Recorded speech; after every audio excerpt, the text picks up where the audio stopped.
Paz do Senhor Jesus Cristo para todos. Estamos aí iniciando mais um dia. Hoje é quinta-feira, né? Amanheceu meio frio. Como estamos aí prendo esse início de inverno, né? Olhando aqui pela janela, hoje está melhor que ontem, não estava mais frio. Quero aqui fazer uma pequena, curta reflexão, comentário curto.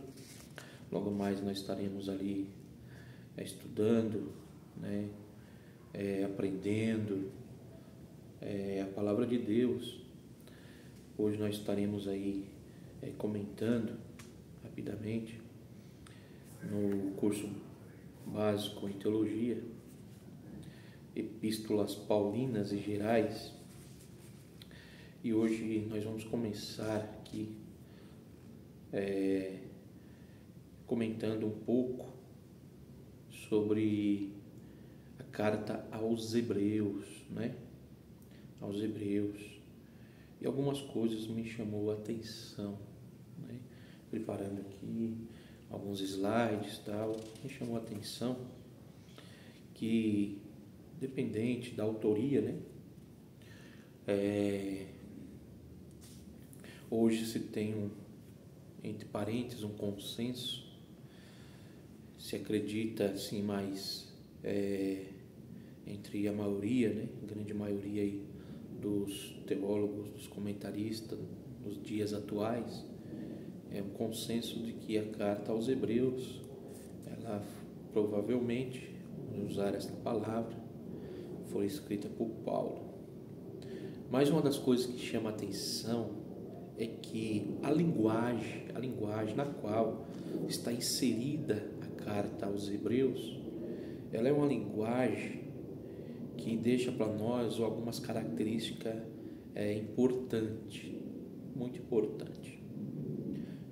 Porque, dependente de fato quem passou a caneta nessa carta, é que nós sabemos que existe aquele que inspirou a carta. E o que inspirou a carta, nós cremos e temos esta convicção unânime de que foi o Espírito Santo de Deus que deu esta inspiração ao autor da carta aos Hebreus, né? Na qual o autor, assim, ele é desconhecido por não deixar claro, mas as evidências que muitos apoiam nos dias atuais, principalmente, é de que foi Paulo. Existe aí um debate, uma discussão, algumas narrativas, supondo e alguns outros autores. Mas um dos pontos importantes que vamos abordar nessa lição, curso básico, né, só passar um conhecimento prévio, é que a carta, o seu conteúdo deixa claro, primeiramente, quando se trata do autor, a gente não vê a carta mencionar de fato quem seria por nome, como o Paulo normalmente deixa claro nas suas outras epístolas, né? Mas uma coisa, o texto sagrado, a carta aos Hebreus, é clara. A sua linguagem, ela é bem definida, porque nós conseguimos identificar o povo. Isso é uma coisa clara para nós. Deixa claro que essa carta foi escrita ao povo hebreu realmente, de fato. Por quê? Porque se essa carta fosse destinada ao povo gentílico, ou se no cenário houvesse uma mistura entre judeus e gentios, a linguagem seria um pouco diferente. Em que sentido? Que a carta, quando ao tratar do pacto antigo para com o pacto novo, o tema está centralizado nisso, de que o autor está apresentando um novo pacto, um novo concerto, uma nova aliança, e mostrando que essa nova aliança, esse novo pacto, ele é melhor do que o antigo pacto. E na linguagem direta deste tratado, o autor não perde tempo em explicar o conteúdo, como assim Paulo fazia em outras cartas. Porque se houvesse um público gentil, haveria a necessidade de se explicar alguns pontos tratados na carta.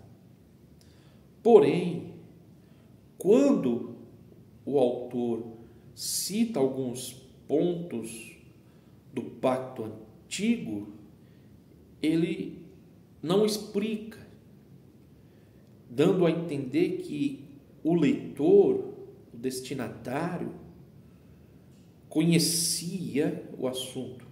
Bastava citar algo sobre Moisés, algo sobre Abraão, da antiga aliança, e ele não deu detalhes explicando.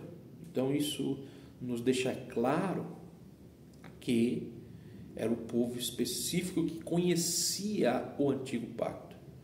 Porque se fosse o gentio, como dissemos, haveria uma necessidade de explicar os pontos mais detalhadamente. E o autor não perdeu tempo com isso, vamos dizer assim. Ele já de fato comparou todos os pontos do antigo pacto com o novo pacto, o novo concerto, a melhor aliança, mostrando que o que eles conheciam, agora ele estava sendo apresentado algo superior, algo melhor. E nesse contexto, uma coisa sobre o autor também fica claro quando eu entendo que o povo específico era o povo que conhecia a antiga aliança. Então também a linguagem e os pontos abordados vai nos dar a clareza de que o autor de fato deveria ser alguém com autoridade apostólica, porque senão não seria aceito, não teria peso a sua palavra, ou seria questionado em algum momento. Então, com certeza, a pessoa tinha uma autoridade, e para este momento, com certeza, uma autoridade apostólica, porque está direcionado aos cristãos hebreus. Então, eles estavam saindo da antiga aliança, o pacto, o concerto, e vindo para uma nova aliança, não, para um concerto melhor, uma aliança suprema, algo grandioso. E para poder colocar o pacto antigo em segundo plano, ou tirá-lo de cena, ou como o texto também nos deixa claro, que como se ele estivesse dizendo assim, não tem mais serventia o antigo pacto, não tem mais valor. Em Hebreus 8, 5 e 6 vai dizer para nós, vai deixar claro a realidade de que o antigo pacto era apenas a sombra dessa nova aliança, desse novo pacto. E se não fosse uma pessoa de autoridade, iria arrumar problema, Então isso é um ponto interessante, quando a gente começamos a avaliar com calma alguns pontos desta carta e os seus destinatários. E também podemos olhar que várias opiniões da sua autoria, aí nos chega a esse ponto de que, com certeza, teria que ser uma autoridade apostólica né, por toda conjectura do texto. As circunstâncias e a data também nós vamos ver no livro de Hebreus, capítulo 10, ali 11 e 12, que essa carta foi escrita logo após a ascensão de Cristo, porém antes da destruição de Jerusalém, que foi no ano 70. Então, aí nós começamos a já achar uma data mais específica. E também tem a menção de Timóteo no capítulo 3, 23, que seria ali uma prova desse último período, ali antes da destruição da igreja, né? Então fica aí essa sugestão do ano 67 ao ano 69, para que tenha sido escrita esta carta, pois naturalmente, dado as circunstâncias e o teor da carta, nós vamos conseguir entender também que vai mostrar aos hebreus que Cristo é indispensável, Cristo é indispensável nesta aliança, nesta melhor aliança, nesse melhor pacto, nesse melhor concerto, e que ele é a pessoa inevitável, a pessoa ímpar desta nova aliança, e que Jesus, ele é superior. Essa palavra superior, no decorrer aqui do texto, ela vai ser usada 13 vezes, que Jesus Cristo, ele é superior, né, a qualquer outra pessoa, né, e que o cumprimento de tudo que há no Antigo Testamento, ou que o Antigo Testamento prometeu, se cumpre em Jesus, né? Colocando a superioridade grandiosa de Jesus em tudo isso. E um dos propósitos, ou o propósito principal também, era que os hebreus, eles não vacilassem na fé. Provavelmente alguns estavam vacilando, quer dizer, sendo convencidos ou querendo voltar, ou até voltando a praticar o judaísmo, voltando ao antigo pacto. Então ele vem mostrar que a escolha deste novo pacto é a escolha ideal, a correta, e vem trazer este alerta para que eles entendam que Cristo, ele é superior a Moisés, a Abraão e assim sucessivamente. Ele é o pastor perfeito, o sumo sacerdote perfeito desta nova aliança. Então ele pede para que a gente venhamos nos manter firme em Cristo, ou os hebreus se manterem firme a sua confissão a Cristo, ou por Cristo, ou em Cristo até o fim, e prosseguirem a alcançar a maturidade espiritual, né? Então esse é um ponto também importante. Então, na visão assim, panorâmica, o texto vai apresentar Jesus como o poderoso Filho de Deus, né? Ele é o poderoso Filho de Deus, revelado por Deus à humanidade, mostrando que Jesus, ele é maior que os profetas, é maior que os anjos, é maior que Moisés, é maior que Josué, mostrando essa superioridade, né, de Jesus Cristo. Segunda coisa interessante é que apresenta Jesus como sumo sacerdote, né? Suas qualificações, seu caráter, seu ministério são perfeitos e eternos, mostrando aqui a perfeição da superioridade da nova aliança em Cristo, né?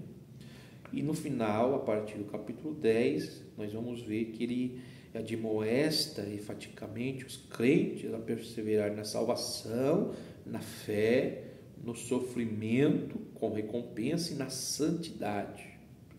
Então, é um texto bem refinado, porém a cristologia do livro ela é rica e variada, apresentando mais de 20 nomes e títulos de Jesus. Usa a palavra melhor, superior, 13 vezes aí, né? Então, e adverte, mais do que qualquer outro escrito do Novo Testamento, contra os perigos da apostasia, mostrando que Jesus é o resplendor da glória de Deus. Está no capítulo 1, no versículo 3, logo no começo, né, que Jesus Cristo é superior, né, e tal. Quando nós olhamos para os profetas, vai mostrar assim que eles foram criados, tinha revelação parcial, né? Eles são adoradores e anunciadores. Cristo é superior a isso daí, né? Então os anjos foram criados, mostrando inferioridade. Quando vai para Jesus, vai dizer que Deus criou, que Jesus criou tudo, que ele trouxe a revelação completa e ele é que recebe a adoração, porque os profetas eles tinham a revelação parcial, eram os anunciadores, porém eles eram adoradores. E Jesus é que recebe a adoração e é o que tem a revelação completa, né? E os anjos foram criados, né? Também são adoradores, são ministradores, porém Jesus criou tudo e trouxe a revelação completa e recebe toda a adoração. Então Cristo é superior, né, a toda criatura, tem a revelação completa, ele não é mensageiro, ele é filho, e todas as coisas estão sujeitas a Jesus Cristo, né?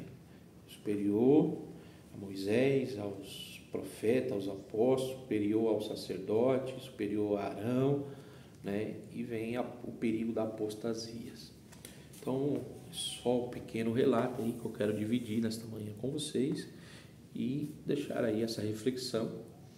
E à noite teremos aí, com certeza, um conteúdo mais aprofundado, que não vamos tratar só da carta de Hebreus, vamos dar uma continuidade em mais algumas cartas aí, tá bom? Deus abençoe.